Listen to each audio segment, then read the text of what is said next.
Hey, nosy hausfrau here. Welcome back to my channel, or welcome if it's your first time, and if it is, you're going to want to stop right now and go back and watch part one of Fake Medium is a Redundant Term, because this is part two of Fake Medium is a Redundant Term. And if you start here, you're going to be so lost. You're going to miss so much and have so many unanswered questions. We're going to jump right in a minute, but you're also going to want to subscribe because in about 2 months, I'm going to get lip injections from my late midlife crisis, and I might snap and you'll miss it. I'll be going in there like, give me the full Trisha Paytas. I want to leave here looking like a gargoyle. So the sun is setting on another long day. I've got my pajamas on. I've got my Illuminati. This one I'll share with you is lemon jasmine sleepy time tea, and it is just so good, caffeine free, of course. But it's called sleepy time, but it takes more than this to knock me out. I need like big game sedatives for the Serengeti. That's what puts me to sleep. So first, let's wrap up the Gigi Tyler Henry meeting that we looked at yesterday. And I think in my personal story, I think hearing what Tyler had to say really set me free. All right, well, Gigi, it's seriously been an honor today to get to be with you, and I'm still overwhelmed. I'm shook. I am too.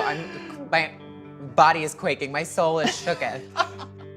Oftentimes when someone passes away, we're left wondering if they knew certain things, or if they're with us and if they followed us throughout our lives since their passing. Today, I think it was important for Gigi to know that her mom was around her, and it helped Gigi let go of some guilt.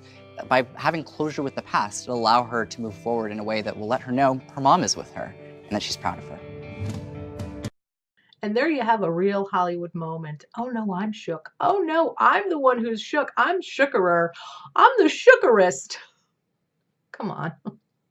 That was them building each other up. And Gigi is very good at being supportive of other people's product. And in this case, Tyler Spiel is his product, which I don't believe Gigi believes for a moment. She did say that talking to him, made her feel free and set her free. You can have conversations that make you feel that way without anybody communicating with the dead. If you just get something out there that you wanted to talk about or needed to talk about. How often in our lives does someone sit down and really listen to us and really talk about someone we miss and maybe don't ever get to hear their name or talk about, right? How often does that happen? So that in and of itself is a type of therapy for a lot of people. If I sat down with you and just told you I was going to tell you about someone you loved who has died, just the possibility can be exciting. So I think that that's what he's selling is what a lot of people in Hollywood sell, hope. And he's very clever about it. I mean, this is like a great act that gets perfected. He sits there and writes because he doesn't have to look you in the eye, the window to the soul. He can decide right then and there. If you say something that puts him on the spot, he can be kind of in a trance. He can kind of be lost. He can use that time to think of what he's going to say next. He's paying attention to the body language. He's paying attention to tone. He's picking up on cues. So he is a skilled person, but I wish he'd use his brains for something better because it's pathetic to tell people you talk to the dead and accept money for that. Someone in the comments said something that I think too, and that is that people who really do have psychic abilities, they want to share them to or help people with them, but they don't think that it's something they should charge for. I'm sure there are some people who perhaps work with the police, and because of the amount of time it takes, they have to make a salary for that. I really don't know the statistics on psychics, but I just think people who claim to talk to the dead are fakes, and I haven't met anybody else who has made that claim that I could believe. Haven't ever met them. Now I want to talk about John Edwards. Do you remember him? I am coming over here. I have somebody's husband or brother who's coming through because I'm being pulled in this section over here. He passed either from lung cancer or emphysema. There's some type of blackness in the chest that the person passes from. The month of May or the 5th of a month is connected as well on this side of the room. Oh, the 5th of May. That makes total sense. That must be when you celebrate Cinco de Moron. This putz is still making money off of this act. And you're not going to believe this. I was in the audience once at a John Edwards get-together what do you call it? A show. Um, he was in Ohio. I have a relative who is a believer. Uh, I like this relative, but I find this relative delusional at times. And right down to the, gospel prosperity preaching and all of that kind of stuff, and the Joel Osteen stuff, and just such a believer. Not so much in other people, but definitely in charlatans.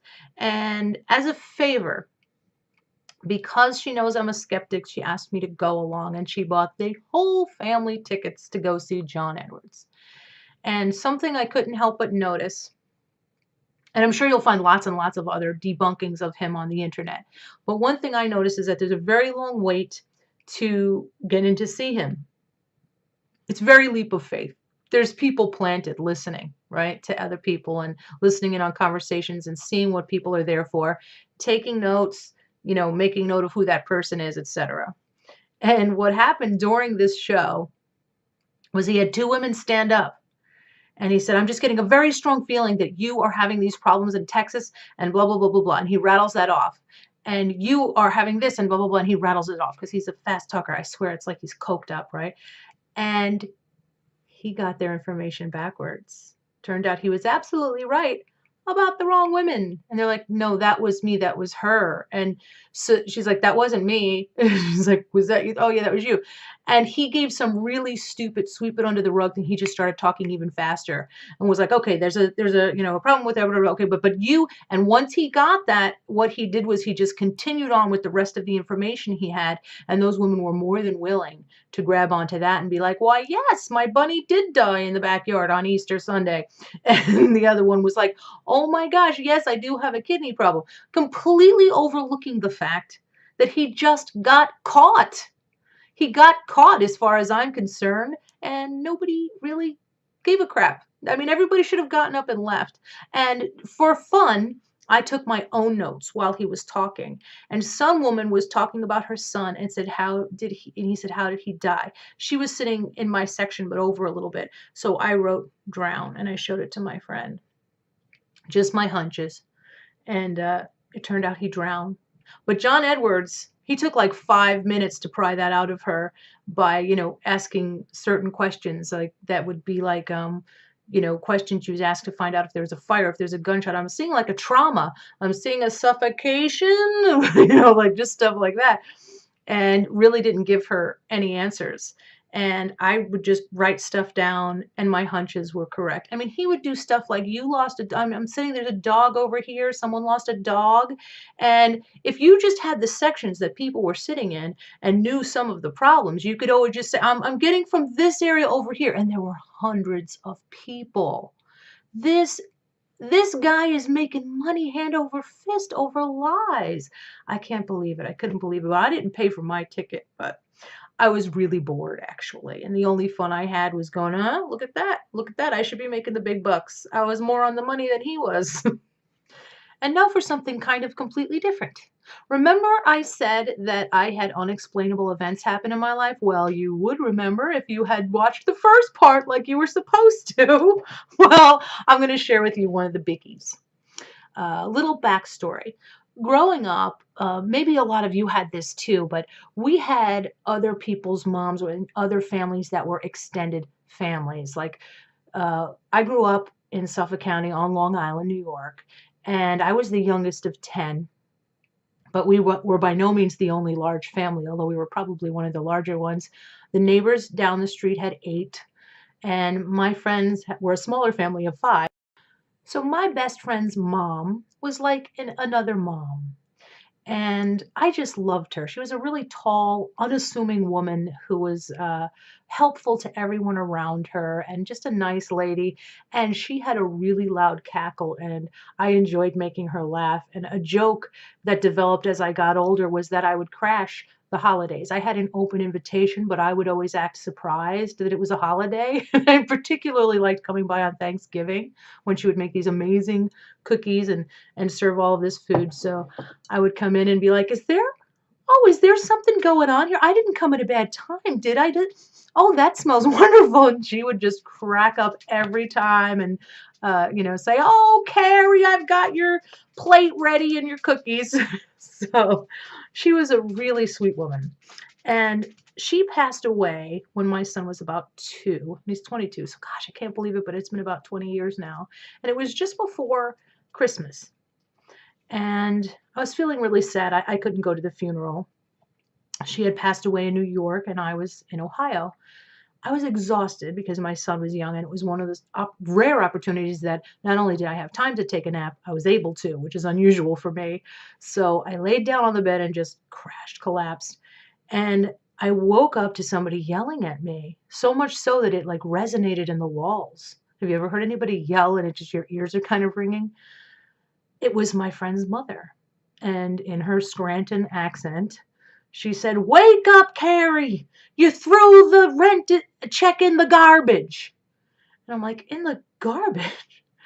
I'm an organized person, and I know for a fact that I put that check on top of the refrigerator. So I had the refrigerator magnet, at the top, and that's where I would put it shortly before I would mail it. So I thought, that's a really weird dream, but how strange and real was that? That was so real. And at this time, the little carts would for the garbage would drive up in our backyard and collect the garbage. And I thought, that was so real that I'm going to just check the rent check. And I go, and it's not on the refrigerator. So I run outside because it's the holiday and the garbage day has changed, and I can see the little guy riding up in the cart in the neighbor's yard. And I grab my garbage and I bring it in the house, and I open up the first bag, and there on top is the rent check. And I couldn't believe it. My hands were shaking. And I put it back on the refrigerator. I tied up the bags and I put them outside. And I'm still trying to put together how this happened. And what I tell myself is it could be my subconscious mind and the fact that I was thinking about her and it manifested. But the fact that it was so loud, she woke me yelling in her voice and with real concern, like the way that she never would talk to me, but like, you did this, you threw it in the garbage, and like not mad at me, but concerned, and it was so real that, boy, if I manifested that, that's quite incredible. And I sort of wonder if when we first die, perhaps our energy remains, part of us remains until, we transform or whatever happens to us. Is it possible that when people are, for lack of a better way of putting it, freshly dead, that our essence is still around and we can have an echo in the hearts and minds of people that we've known, our loved ones? Or did I really get a visit from a spirit? I will never know, at least not in this lifetime.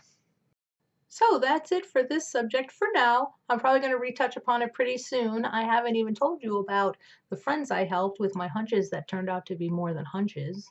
And if you have your Illuminati, you might need a potty break by now. So I will end this video here, but I will be back soon, and I hope you will be too. Thank you all so much for your amazing comments. It's the reason I continue to vlog. That encouragement and your great input, which is always better than my vlogs, I really enjoy it. So I thank you, and I'll see you next time. Don't leave a housefrau hanging.